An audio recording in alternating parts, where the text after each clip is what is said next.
میں نے اپنے چھوٹے بیٹے کو حافظ قرآن بنانے کا ارادہ کیا ہوا ہے، مگر ٹیلی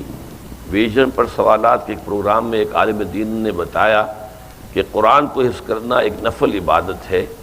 جبکہ اس کو سمجھنا زیادہ افضل ہے۔ یہ سن کر میرا جذبہ ذرا سٹ پڑا ہے۔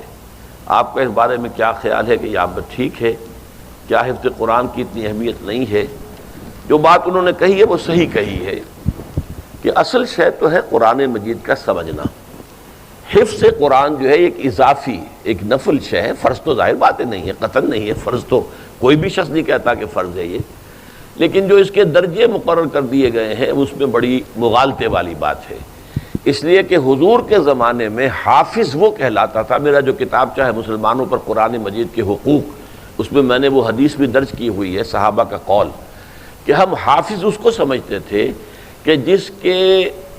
ایک تو حفظ قرآن اس کے ذہن میں محافظے میں موجود ہوتا تھا، قرآن کا علم اس کے دماغ میں محفوظ ہوتا تھا، قرآن کا عمل اس کے پورے وجود میں محفوظ ہوتا تھا، وہ حافظ کہلاتا تھا۔ اب یہ صرف الفاظ یاد ہیں، نہ اس کا مفہوم پتہ ہے، وہ تو جیسے ٹیپ چل رہی ہے، اس ٹیپ کو کیا پتہ کہ میرے اوپر کیا لکھا ہوا ہے، وہ لکھا ہوا ہے دوسرے سن رہے ہیں سن لیں، تو یہ تو حفظ نہیں ہے، یہ تو ہمارے ہاں بس ایک رواج پڑ گیا ہے۔ اور بہرحال ایک زمانے میں اس کی اہمیت بھی تھی کہ قرآن مجید کی حفاظت کا ذریعہ اللہ نے اس کو بنایا، اس لیے کہ اگر اس وقت لکھنے لکھانے کا اور کتب خانے اور چھاپے خانے اور یہ اور وہ اور ٹیپس اور آڈیوز تو تھے نہیں،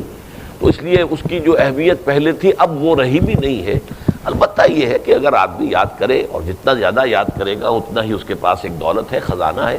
البتہ اصولی طور پر جن صاحب نے وہ بات کہی ہے، میں نہیں جانتا جس نے کہی ہے، صحیح کہی ہے کہ قرآن مجید کا حفظ ایک نفلی عبادت ہے،